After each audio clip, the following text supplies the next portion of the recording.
In case you didn't know, being young is the biggest life hack. Trust me, okay? You do not want to wait until your 30s or 40s to start investing. You want to start now. This should be common sense, but the earlier that you start, the more you're going to have in the long run.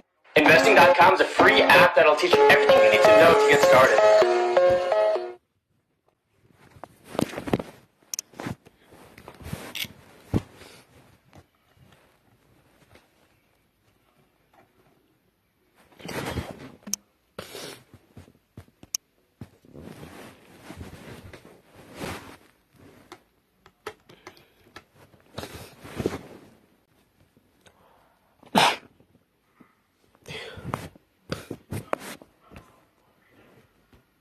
For danger. Being by Raniel Burke of St. Jago. But look at this young man, Devontre Matthews, the corporate era development champion of Calabar. Spread eagles the opposition and comes home quite comfortably in 13.37 seconds.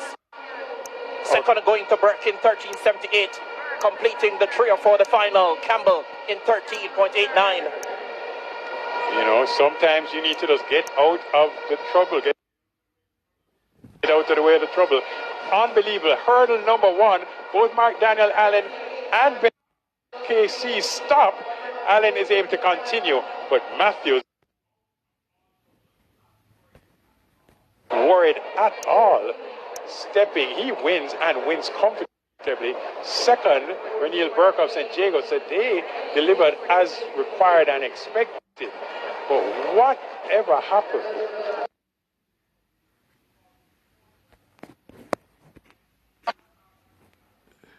Matthews, the number one here this year, out of all trouble, not worried at all.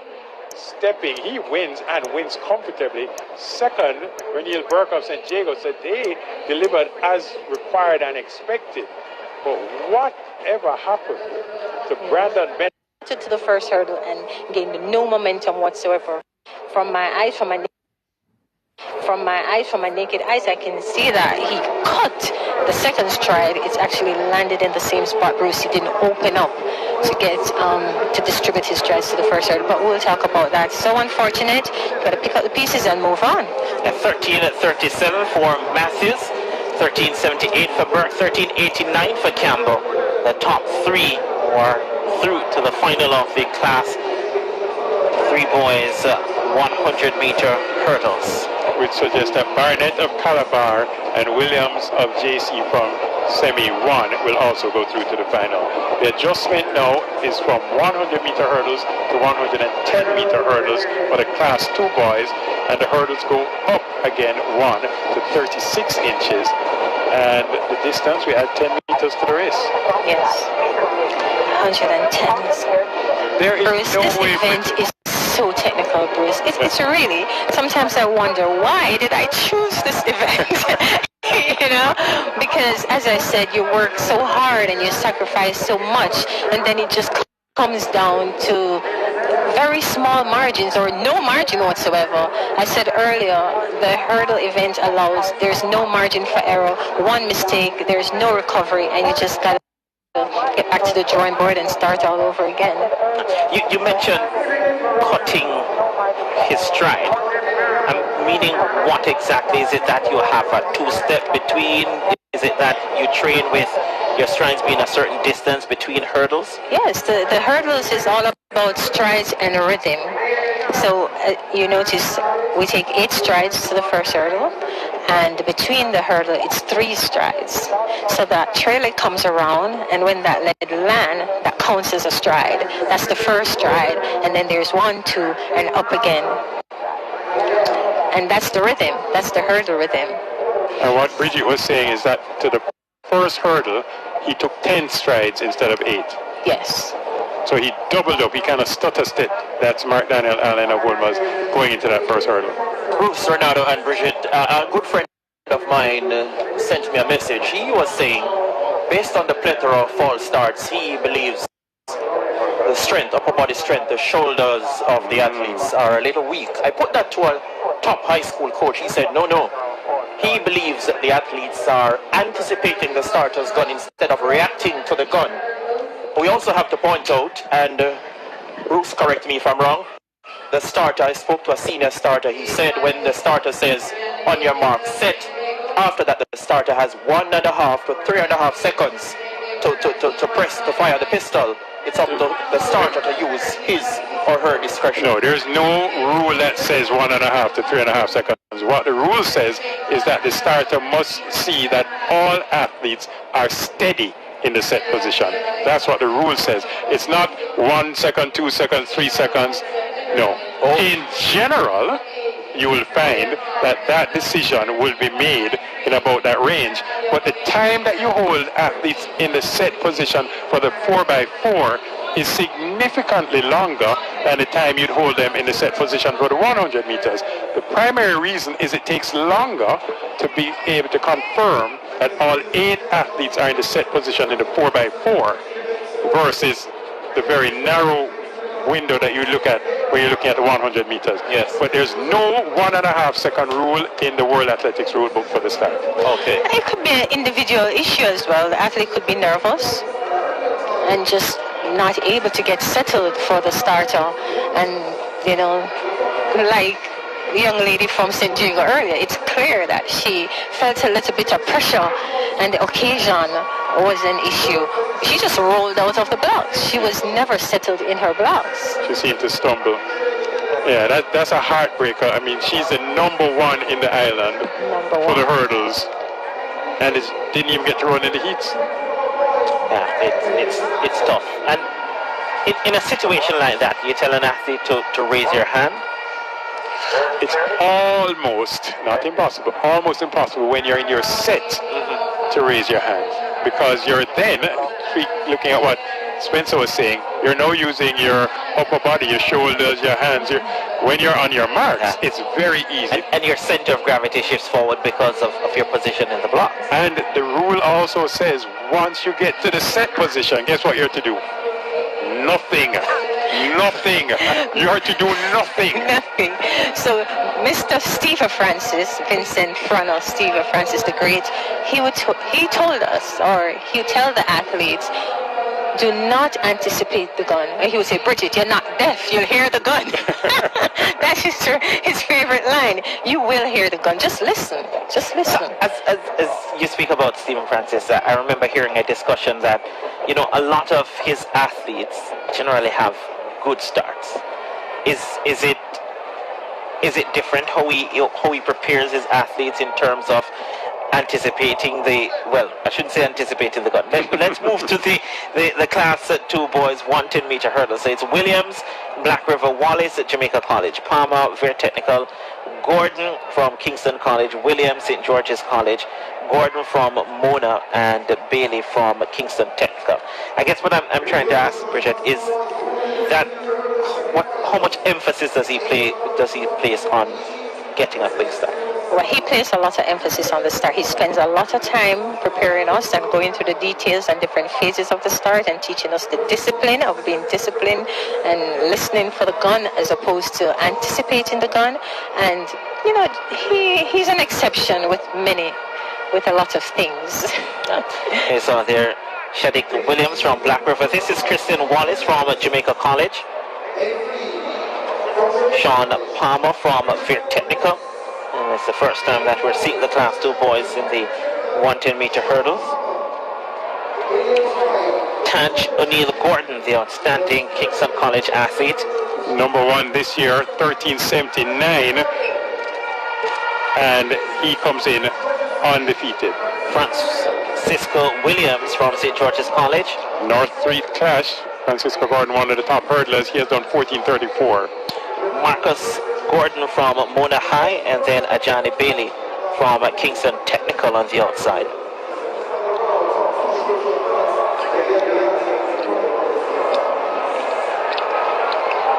Order bar. First of 3 semifinals for the class 2 boys, 110 meter hurdles. Top 2 in each heat, the next 2 best times to the final. 13.26 seconds in 2019, the record by Vashon Vassiana, attending San Diego back then. Taj O'Neill Gordon of Kingston College in lane 5, the favorite here. 13.79 he has gone this season. number one ranked athlete for this event in this class. Set off. Clean start. Taj O'Neill Gordon of Kingston College was away well. Sean Palmer of Rear Technical is trying to stay with him. So too Francisco Williams of St. George's College.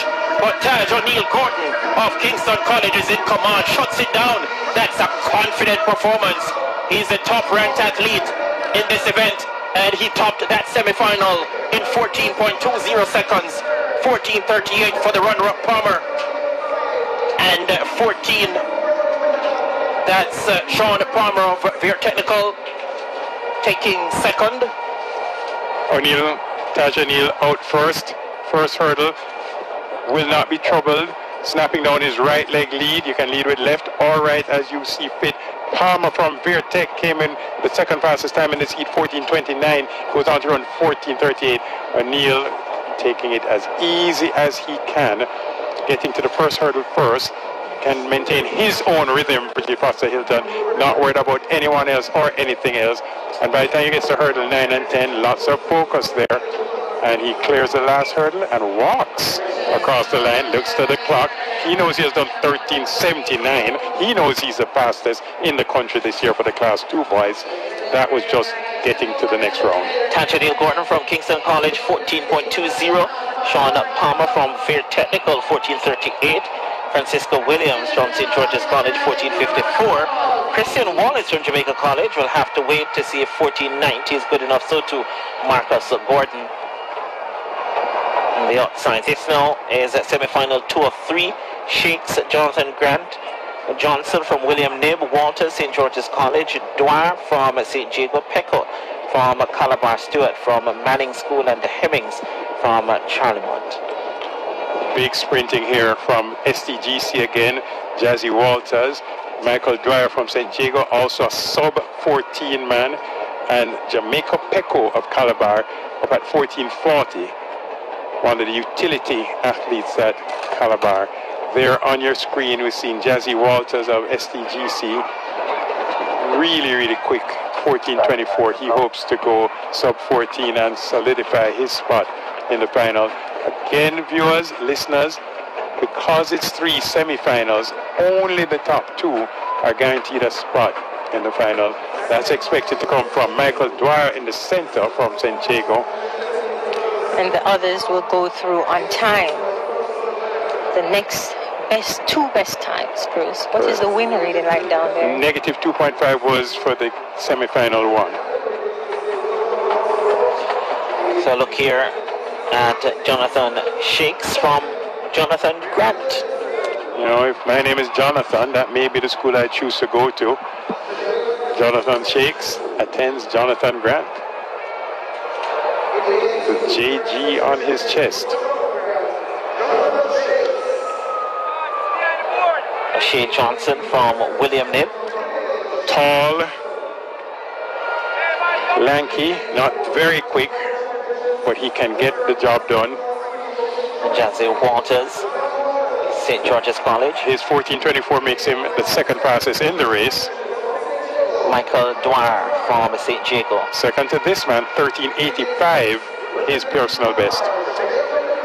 And Jamaica Pecco from Calabar. At 14:40, he realizes that he's in with a shout to make it to the final. Stefano Stewart from Manning School. Yes, Stewart, representing for the West, did well at Western Champs. And Shaquem Hemmings from Charlemont. Again, Shaquem is going to have a bit of a challenge way out there in lane 8. Again, the confidence shown by Michael Dwyer. He knows he's the only one in this field who has gone faster than 14 seconds for the 110-meter hurdles over the Class 2 height of 36 inches. Only one other guaranteed spot, Brigitte. I believe that's going to be between Walters of St. George's and Pecco of Calabar. Again, we need to run the race, Bruce. It's hurdles. Second of the 3 semifinals. Set, off they go. Okay. There's a break. So there, I believe the field will, somebody in the field will be warned. It looked to me that Michael Dwyer of St. Jago may have nodded, but not left the blocks. the George's man came out first. And again, it's not who comes out first necessarily, it's who moves first in the blocks. So, okay, so St. George's was out first, but before he did it, if you go back just 1 second and let it play at the natural speed, Sharon, just natural speed, and you look at lane, well, that's slow motion. We need to go natural speed. You're going to see. Diego moved first. Right. So Diego moved first, which could have influenced and impacted St. George's. So I believe we should warn St. Diego based on that twitch. Okay, it's a green, and I'll take a green. See, so the fact that Jazzy Walters left first, I don't believe his time was necessarily a false start. He may have been the first to leave, but somebody's going to leave first. Not a false start. The field was warned. I saw the twitch, though. Did you see the twitch from Dwyer of St. Diego? On the second time around on the replay. Okay, so Dwyer, you are so fast that you can wait on the echo of the gun before you leave the blocks, and you'll still win this race. I hope he's listening, Bruce.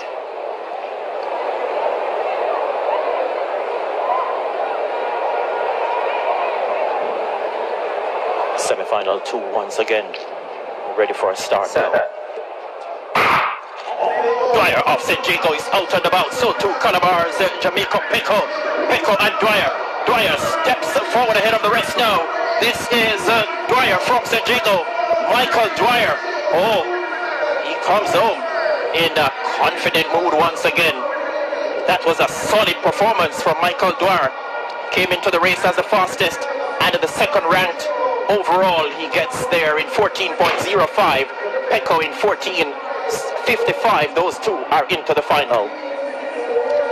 Wow, wow, and wow. I say wow, Bridget, because to me it appeared that Dwyer may have twitched again. Yes, I saw that, Bruce. Got away with it this time. Let's look at the replay. We missed it. So, Bruce, he's so powerful between the hurdles. Look at him. He's just climbing the track. Sprinting. Such a powerhouse hurdler. Fielded for Walters in third of SDGC. Hit the first hurdle, and that put him back. Or was it the second? No, first hurdle. Yes, that threw him off. And then the third, that's the one that really hurt Walters of SDGC. But at this stage, Dwyer stepping forward, pumping, pushing. Jamaica Pico says, wait a minute, I'm in second. I'm going to the finals, Mom. And he makes it. And he didn't just hit, Bruce. He hit it hard with his lead leg. That wasn't able to regain any kind of momentum to finish strongly. Michael Dwyer 14.05, 14.55 for Jamaica Pico, 14.86 for Walters, 14.87 for Johnson. As a reminder, Taja Neal Gordon still number one in the country this year, 14.20 in the previous semi-final. And we have one more semi-final, 3 of 3. Now, Queensborough in 1 from Old Harbour. Jones, he's in 2 from Green Island. Myers from Buff Bay in 3. Clark from Kingston College in 4. Miller Calabar in 5. Levy Jamaica College in 6. Campbell Monroe in 7. And Brissett from Bustamante High in lane 8.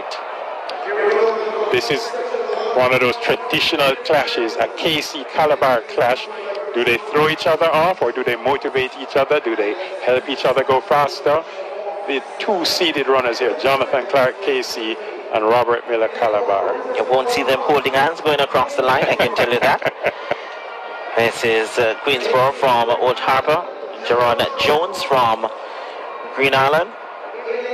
Delivering some hurdlers for us. Davian Myers from Buff Bay High. One of the outstanding Eastern Champ hurdlers. Jonathan Clark from Kingston College. 14.13 is his PB. Robert Miller from Calabar. A faster PB of 14.08. Very close though. Tafari Levy from Jamaica College. Again, KC Calabar JC across the track. That's Jabari Campbell from Monroe College. And no Brissett in lane number 8. So few. Lane 5, Miller of Calabar, 14.08 his PB, and Tafari Levy of Jamaica College in lane 6. this is where we expect most of the running. The top 3 schools in the history of boys champs, JC, KC, Calabar, all beside each other in this third heat of 3, third semi-final of 3 in the boys class 2 110-meter hurdles. So the last semi for the class 2 boys over this sprint hurdles. Set. Oh, no, Bridget. Go, Bridget, go take off your headset. Go down to talk to the hurdlers. Tell them I'm a world champion. You don't need to move early. Of course, I have to tell you, I like people like Robert Miller who said, listen, I know I see movement. I'm not moving. But they had just gone up into the set and he was out. On your mark. So I can't say that they held him for too long this time. Yeah. And again, I'm not really against holding the athletes on if the starter feels that there's movement, because he needs all of them to be steady. The top 3 still in there though. Clark, Casey, Miller, Calabar, Levy, JC. Plethora of disqualifications on the day. Set. We're ready again. Another one! Lane 1 this time. What's going on? Bridget, you're not listening to me. Go, take off the headset. Go down. Go and talk to them.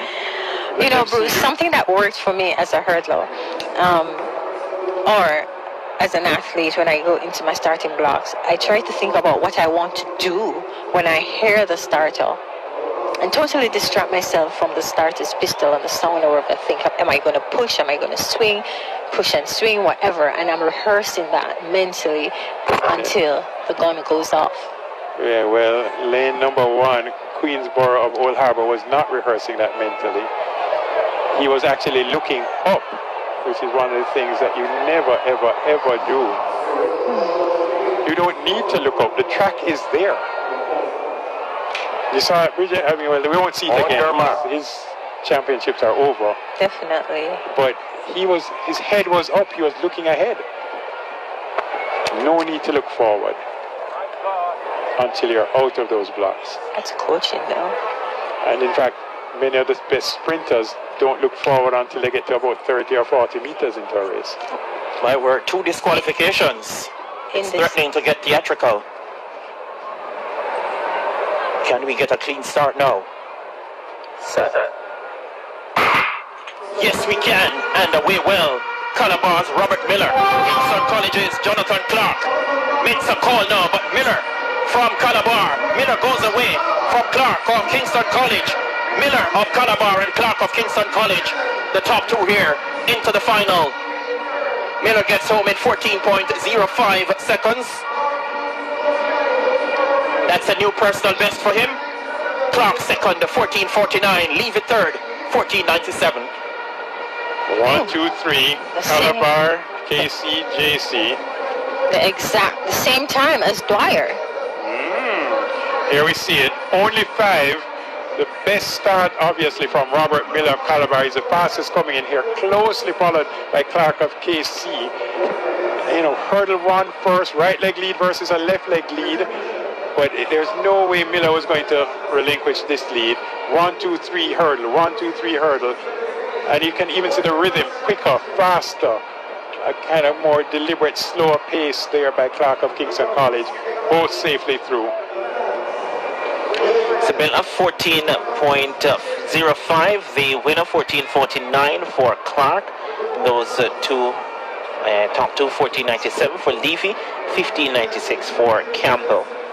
I have to tell you, no harm, no foul in my book from the starters. The athletes that have false started, to me, have fairly obviously either stumbled or just moved too early.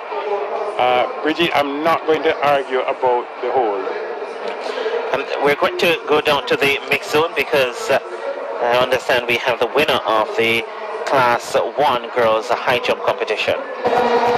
Standing by way, the Rashida Samuels, updating your silver from last year to gold in your final year. How important was it for you to get maximum points for your school, looking to regain the title you lost to Heidel last year?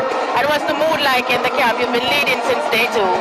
Miss, it was very important for me to come out here and do my very best and get the gold medal. Also, my teammate that came second. So it's very good that we get a quinella so my team can just, Congratulations, Rashida, outgoing Class 1 athlete. It's back to you, Renardo. Thanks. All right, so here's the winning effort, 1.76 meters to win. That's Rashida Samuels for Edwin Allen, and Rochelle Stanley from Stitz finished third, 1.70 meters, and Dejanay Bruce from Edwin Allen finishing second. So Edwin Allen 1-2. So when we think about the Class 3 winner, jumping 1.83 meters, Renardo, you see how really impressive Bernard was jumping that 1.83 in Class 3. The next race is going to be the Class 1 boys over the 110 meter hurdles. Fireworks. And this is where some big numbers pop up. I'm going to be looking for names like Shaquille Gordon, Daniel Wright, Daniel Beckford, Richard Hall. These are the big names in the sprint hurdles. Now the boys class on 110 meter hurdles semifinals. There are 3 semifinals here. Top 2 sure to advance. Next to 2 by times. Hutchinson from William Knibb in 2. Campbell Petersfield in 3. Sullivan Camperdown in 4. Gordon Calabar in 5. Gray Kingston College in 6. Williams Edwin Allen in 7. And Henry from St. Mary Technical in lane 8.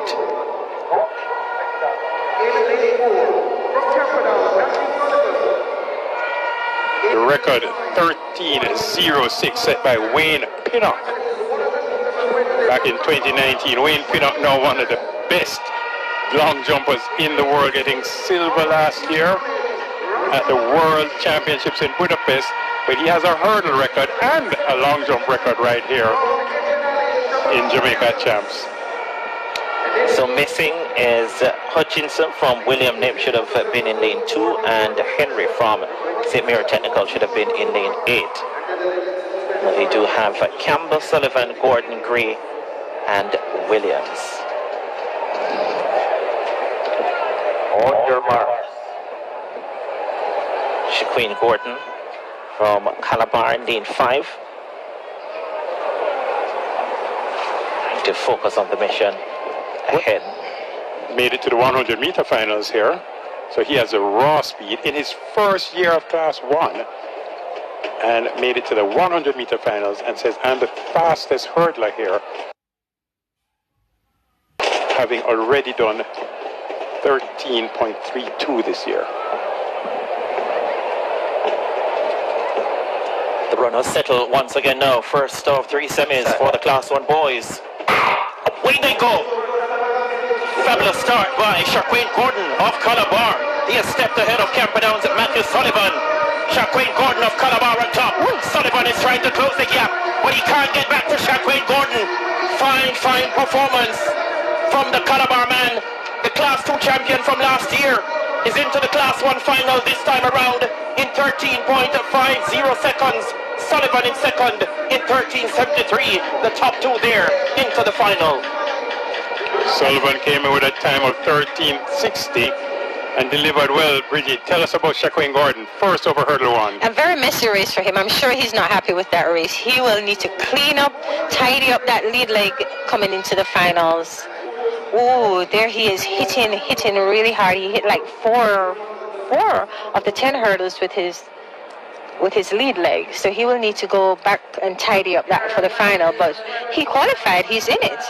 You know? Well, you know, when you're the fastest over the hurdles and one of the fastest over the flat, you really want to deliver. You said it right, messy race. He looked at the time, probably frustrated with the delivery, but certainly qualifies first. Shaquille Gordon 13.50, the winner. Mathis Sullivan 13.73 from Camperdown, and Ray John Gray from Kingston College 14.09 In third, remain Campbell, 13-14-30. In fourth, they will have to wait to see if those times are good enough to take them through to the final. So that was Camperdown, Calabar, KC. Now we're going to look at KC, Excelsior, St. Jago. Housen from St. Thomas Technical in 1, Wright, Manning School in 2, Edwards, Jamaica College in 3, Clark, Kingston College in 4, Wright, Excelsior in 5, Jebison from St. Jago in 6, Johnson from St. Elizabeth Technical in 7, and Lewis from Cornwall College in lane 8. The boys are getting ready. 39 inches. If you have a tape measure at home, take it out. Look at where 39 inches is, and then imagine running as fast as you can and clearing those. Looks like lane 2 and 8 are going to be absent. That would be Akeem Wright of Manning's and Romario Lewis of Cornwall College.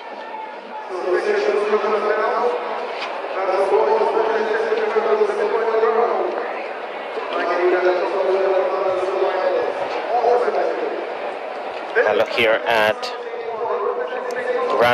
Ragrick Housen. Has not yet gone under 14 seconds. This is going to be a tough ask for him. Akeem Wright from No, Wright is not out there. Wright is not there. That's Edwards from Jamaica College. Joshua Edwards. On screen, Daniel Clark from KC, 13:51, his personal best, and he expects to do exceptionally well in this race, except he's up against Daniel Wright, who has a PB of 13:35 and is the number 2 man this year behind Shaquille Gordon. Market Jebison. An outstanding hurdler from St. Jago. He feels he can get into the top 2. Ronaldo Johnson from Stets. Going to be a challenge for Ronaldo. He's out in lane 7, nobody to his right. And he recognizes that Clark of KC and Wright of Excelsior are exceptionally fast starters. And Bridget Foster Hilton has said it so many times. You get to that first hurdle first, you have a big advantage. So Spencer, I would say Clark of KC in 4, Wright of Excelsior in 5. Look for spectacular starts. Hopefully, no more of the start issues we have seen so far, Bridget Foster Hilton. Fingers crossed. And Jebison of St. Jago should have a chance as well to sneak into qualification. Sad. Oh dear. All right, so Stets, Bridget. He's not listening to me, right? Yeah. It's just out. You know, head up, hands off the track. You know, his hands come up before his feet leave the blocks. He's clearly not comfortable, Bruce. Yeah, well, he's going to be very comfortable soon because he will not have to worry about the blocks. Sometimes the athletes, I think their position is just so close to the line. I'm not sure. No, but I've seen the St. Elizabeth technical athletes do some spectacular starts. They clearly have great coaching, great preparation. And where's the green? Oh no! Right, so Spencer Darlington, you lose your lane 7 athlete, but again, the power running, the quick starting expected to come from Clark of KC in 4, Wright of Excelsior in 5, and yep, Romario Jebison of St. Jago says he's in with a shout.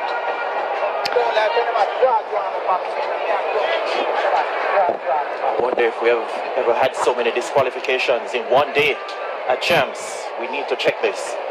Set. Away they go now. Flying start by JC's Edwards. Daniel Clark of Kingston College asserts himself. Daniel Clark of Kingston College going away from Excelsior's Daniel Wright. Daniel Clark of Kingston College gets there in 13.42 seconds. Yes, you got it right. It is a new PB, Spencer. I can read Spencer's mind now. He wants to say PB, and it is a personal best. But Daniel Clark of Kingston College out fast negative 1.3 wind. Wright coming up for second. Here they are, only 5 facing the starter. Clark got the best start from KC. Daniel Wright seems to be floating a bit from Excelsior, probably keeping it safe to get through to the final, which he will, coming second. But stepping, pushing, pumping, leaning, looking at the line, seeing his new personal best, Bridget Foster. Yeah, that's really good. You know, it's an argument. I won't say a conversation that I used to have with Mr. Francis after each qualifying round at championships. He'll be like, Bridget, why do you have to run so fast? And I said, I can't run slow. Once I get out of the blocks and I'm in my rhythm, what am I going to do? I'm afraid that I'm going to lose. I'm going to hit or something, hit a hurdle, lose my momentum and hit a hurdle or something. The only time you can really slow down is after the last hurdle.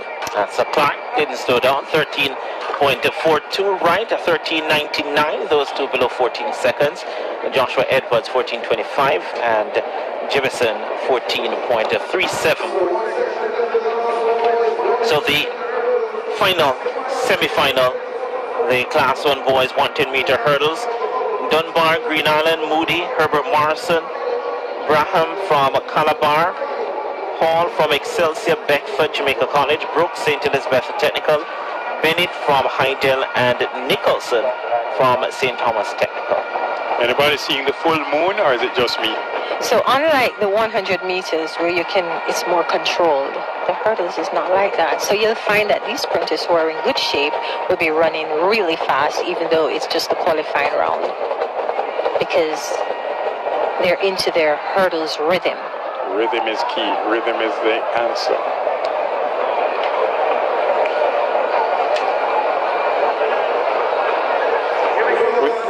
We should also give a shout out to the Sports Development Foundation for getting hurdles all across the island as well.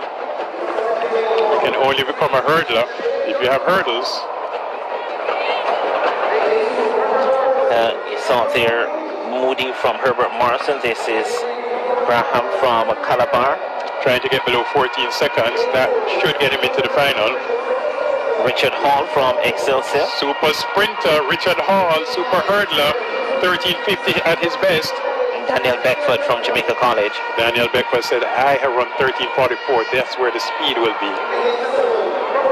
Rajan. No, Brooks is not out there. Bennett from Hydel. Zico Bennett, the son of Corey Bennett. That's a big title when your father has won Girls Champs with Hydel. And Richard Nelson from St. Thomas Technical. I was going to ask if this is the first Hydel athlete on the boys' side that we've seen at the championship so far.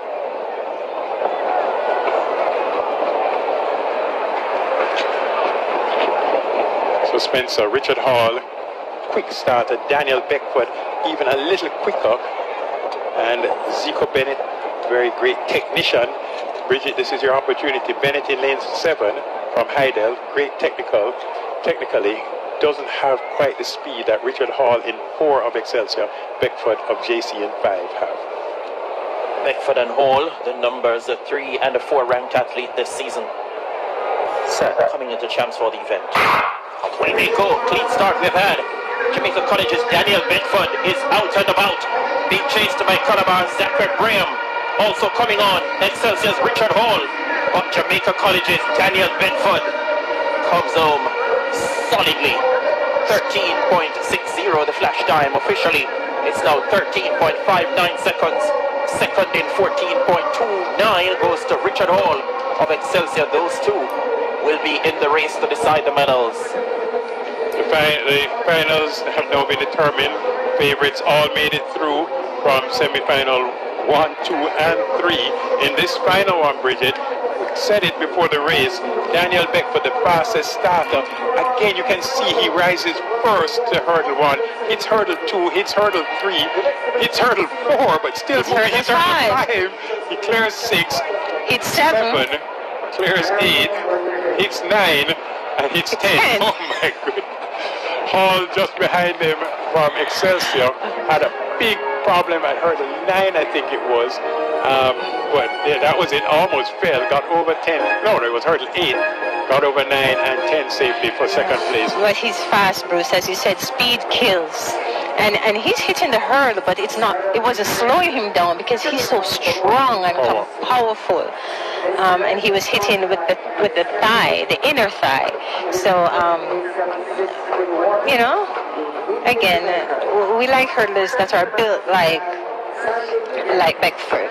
So we expect that Calabar will have two in the final in the form of Shaquem Gordon and Daniel and Zachary Brown. We don't know. We'll have to check his time. But Excelsior will have two in the final, Richard Hall and Daniel Wright. Or is it Daniel Wright? Maybe I've been mispronouncing it, David Riley. Daniel. Looks like Daniel. KC will have Daniel Clark in that final. And Camperdown will have Matthew Sullivan in the final. So we have somehow survived the hurdles, somehow lost a lot of the stars on the girls' side to the false start rule. The boys survived, but we lost, Spencer Darlington pointed out, we lost a lot of them, not necessarily the stars, but we lost a number of them to the false start rule. Again, I don't feel that the starters were necessarily at fault there. The athletes just seem to move too early. And I think in almost each case, the athletes seem to recognize that they did. The grabbing of the head, the stomping of the feet. I'm wondering if they were just anxious and ready to go, and they've been sitting around all week. And it's Friday, and finally they're getting a chance. And I used to have that feeling going to major championships. The sprint hurdles for female is usually late in the championships, and I'm like, I can't wait to go. And I'm getting nervous day by day, just waiting to go out and compete. And all that anxiety, they brought it to the starting line. That may very well have been what happened out there. I'm trying to find a way to justify it. That's our coping mechanism, eh? Yeah. And I'm hoping that we're still going live now, because I just got a message from my daughter. So I don't know if she's watching on One Spot Media.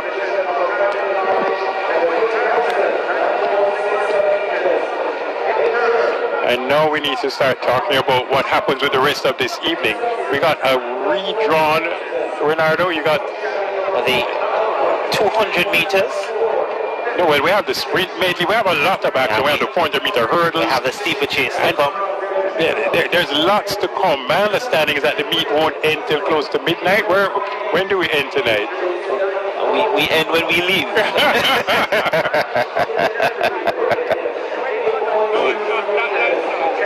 So the meet has been, today has been extended by at least, according to Anthony Davis, an hour and a half. It is expected to go up until 10:30. Because we have the 200 meters, which they were pushed back, should have gone off at 11:45 this morning. And the 200 meters will go off at 6:50. Well, it should have gone off at 6:50. It's now 6:53.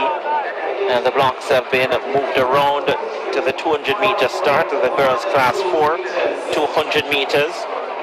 Then following the 200 meters, we still have the steeplechase to come. We have the sprint medley qualifications. There's a couple of heats in the girls' sprint medley 3, heats in the girls' sprint medley 4 on the boys' side. And then when we're through with the sprint medley, we should be into the 2,000-meter steeplechase open. And those are finals. And then we will close things off with the 400-meter hurdles. And the 400-meter hurdles, Class 1 boys, that is set to go off at 10:27 p.m. Which means that we're not out of here at 10:30, especially because we're at least 7 minutes behind in relation to the Class 4 girls 200 meters. That should have gone off at 6:50. It will be a long night. If you're enjoying from the comfort of your home, you won't mind. But lots more to come. Lots more to come. And at the end of tonight, you'll have a clearer picture as to who will win the boys' title, who will win the girls' title. And in terms of athletes in finals, all the coaches will do their calculation, and then they will see where they're at. And my good friend Dwayne Extell will call the championships at around 3 p.m. tomorrow.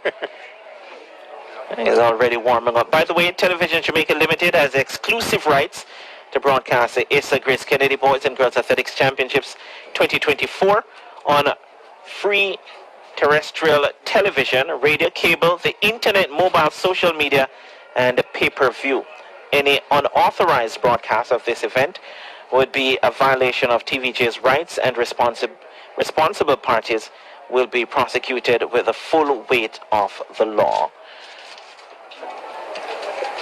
I'm pretty sure that's not you're watching on TVJ, or TVJ said, you have One Spot Media, and you're listening on Hits 92 FM as well.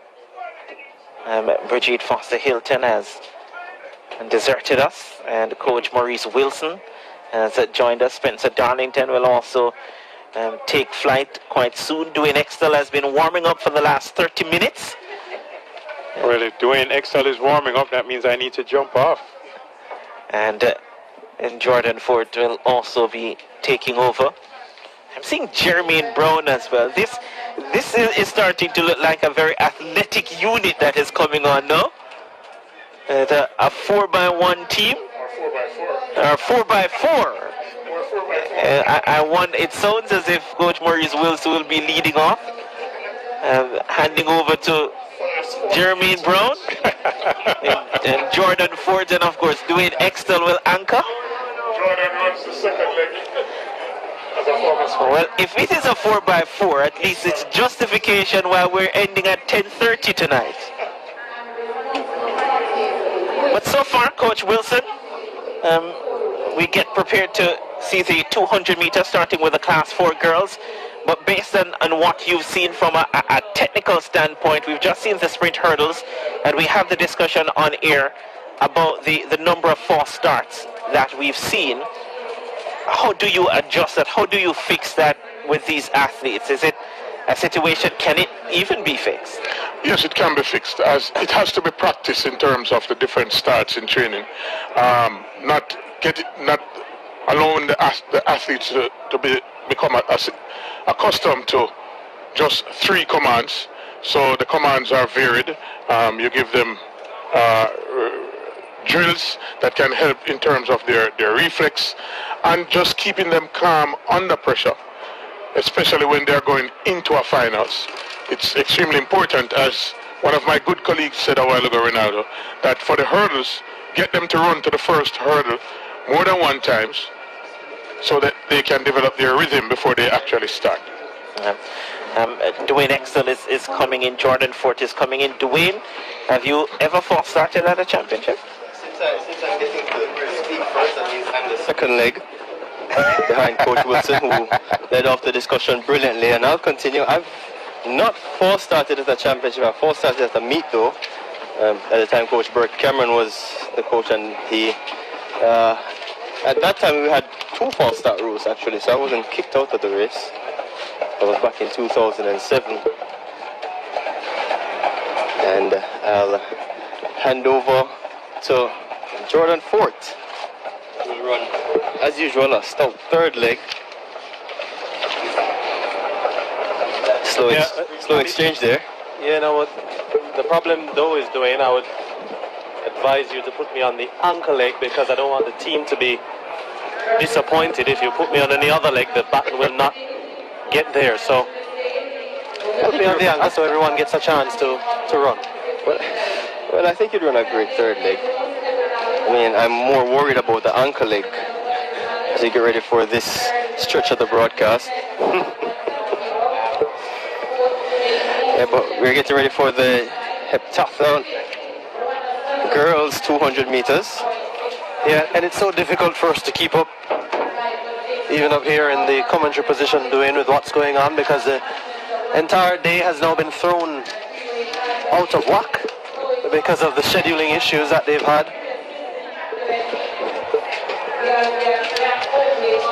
But I guess they'll get a good opportunity now to test the work that's been done right at the start area where the blocks are for the 200 meters. And we'll see if it stands up to scrutiny. It has to, Jordan. There's no more time to encourage them.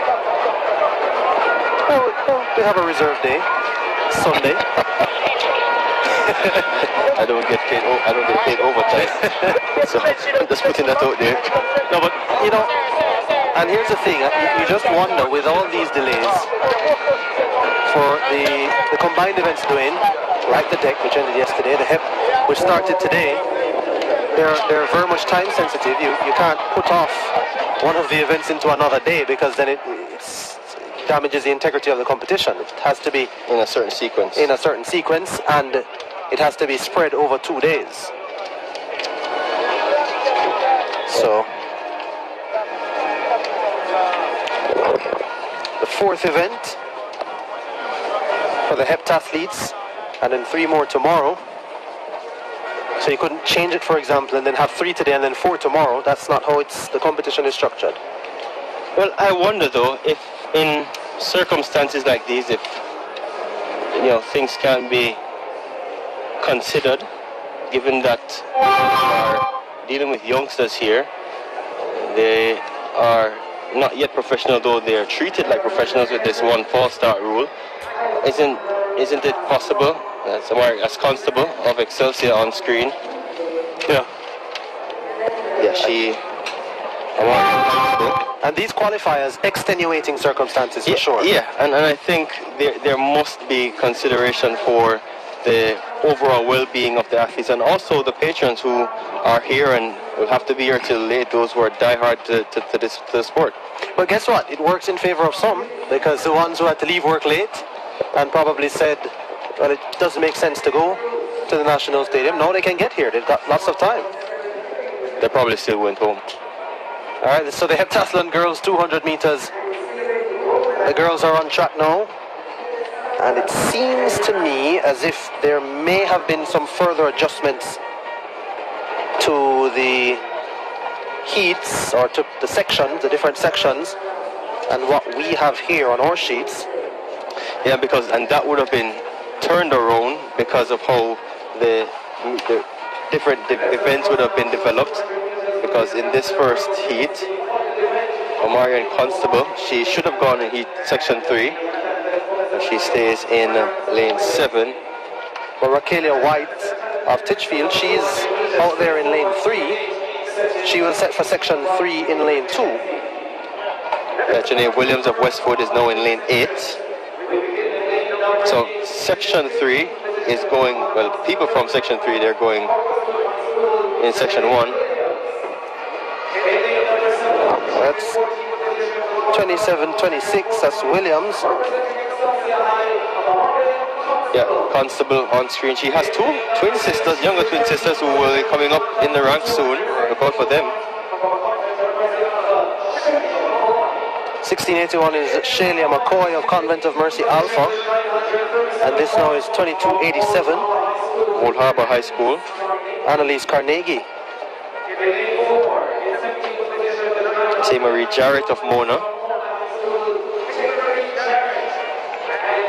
So we'll give it to you as best as we can. 2673. Titchfield. It's White. Or Raquelia White. Pardon me. Raquelia White of Titchfield. In the innermost lane. In this particular heat. Well, the good thing is that we don't have all the Jameses in one heat like we did in the hurdles this morning. And if you notice, Dwayne and coaches, that the officials are standing on the blocks itself, it seems to me. Yes, I think that is what is happening, which can be a distraction sometimes for the athletes. but in this case, Yeah, I don't think they have a choice. Yeah. For obvious reasons, as we've been at length discussing, if you're just joining us, some patchwork was done to the start area of the 200 meters, and so officials just ensuring that the blocks stay in place.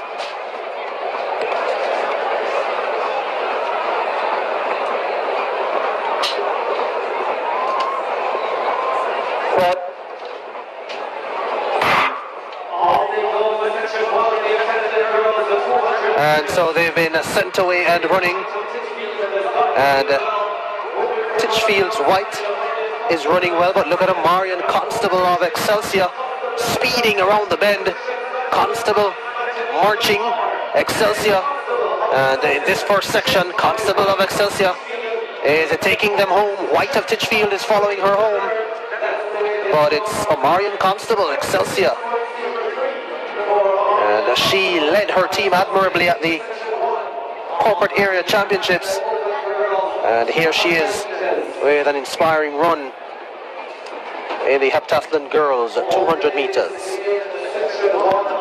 Yeah, the Excelsior fans, our teammates and classmates in the stands here, as we look at Constable rounding the bend in immaculate fashion, turns into the home stretch with a good head of steam and starts to speed away from the rest of the field. White of Titchfield trying to make inroads, and so too from Mona Jarrett, but Constable has had a tough day. So to all these girls, had a tough first day of competition. Not sure if this is what they expected when they would have come on, but she gets through this one, coach. Yeah, Constable showing good technique. Looks as if she's could be a 200-meter flat runner. Yeah, fine sprinter. Blazes off the turn. Good technique, and a long day for her. Would have garnered a couple of points for the event. Yeah, had misfortune in the sprint hurdles with a rerun, so she finished with less points than she had started with the first run. So she's down in 12th position now, trying to get back into the top 8. You know, it's interesting though, Dwayne, the track events don't give as much points in the decathlon and the heptathlon. So it's really the technical events that gives the bulk of points. So they're saying everyone can sprint, everyone can run. Yeah, everyone can run. Right, not everyone can pole vault. Yeah.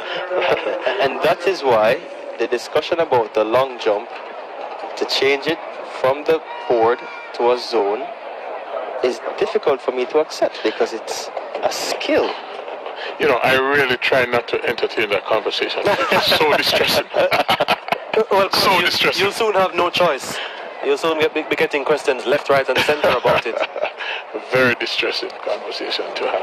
Yeah, we get ready for section 2. Generally James of St. Elizabeth Technical. All right, so section 2 of the girls heptathlon.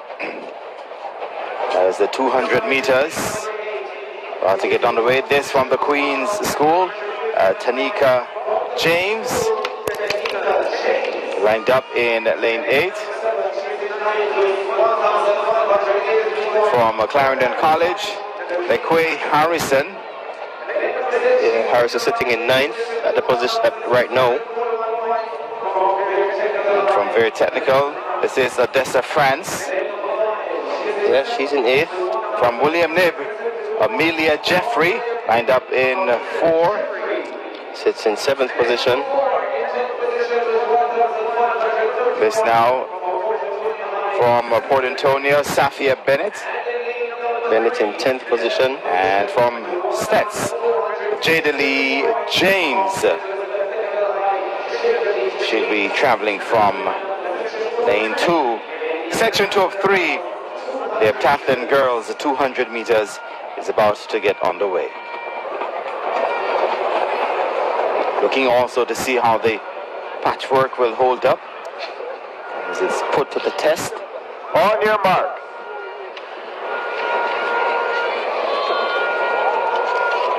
The athletes are sent to their blocks, and we turn you over to Jordan Fort.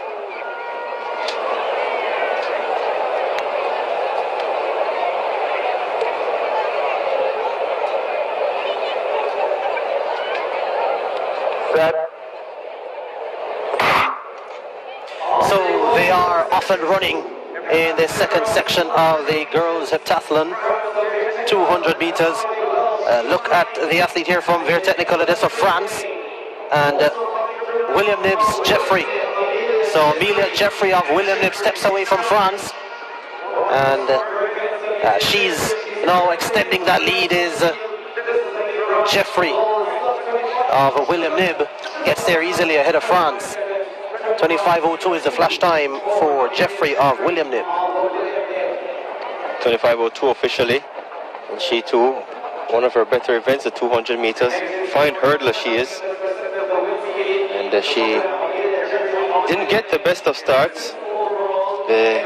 France on her outside started to speed early, but then with about 150 meters to go, running wide on the turn is Jeffrey, but when she straightens up into the home stretch, she begins to power away from the rest of the field. France trying to hang on, and so to Bennett of Port Antonio back in third, but Jeffrey dominant in this one, takes section 2 in a fine 25:02.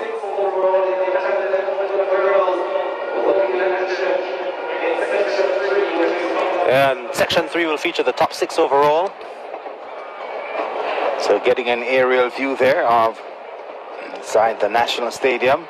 It's the penultimate day of the Issa Grace Kennedy Boys and Girls Athletics Championships. The schools are out, and the numbers to support their respective athletes as section 3 of the 200 meters for the heptathlon girls is about to get underway, and we'll give you the lineup of the athletes.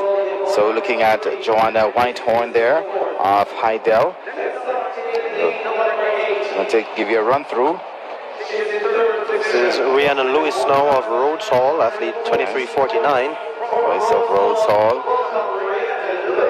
Sitting in 8th position. I think this is Jalissa Knight of Homewood Technical. Knight is in second.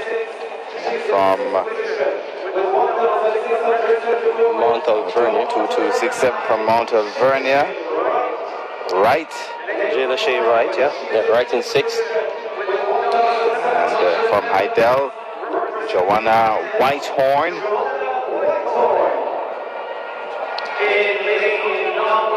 From San Diego, Kimika Smith. Yeah, the leading defense.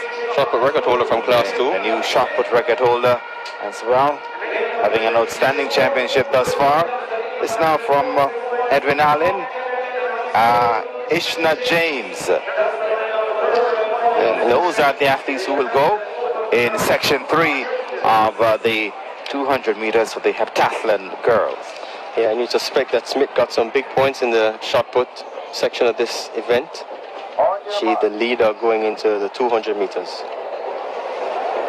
On screen there from San Diego's Kimika Smith.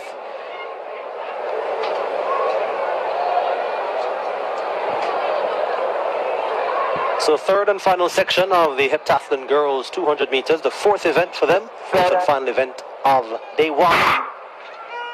And sent away, it's a good start of Heidel's Whitehorn.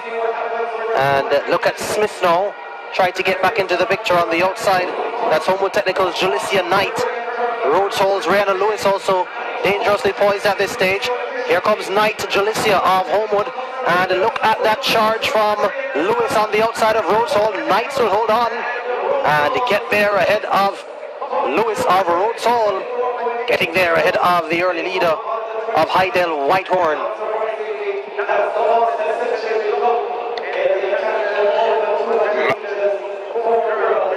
Knight getting a good start from Homewood Technical, but making sure that she was able to win this event in order to garner points, because Smith is leading in terms of the overall standings, and so she knows that it is important for her to run a fast time to get closer to Smith and be competitive against Constable and the others. So a good run by Knight. A fighting run.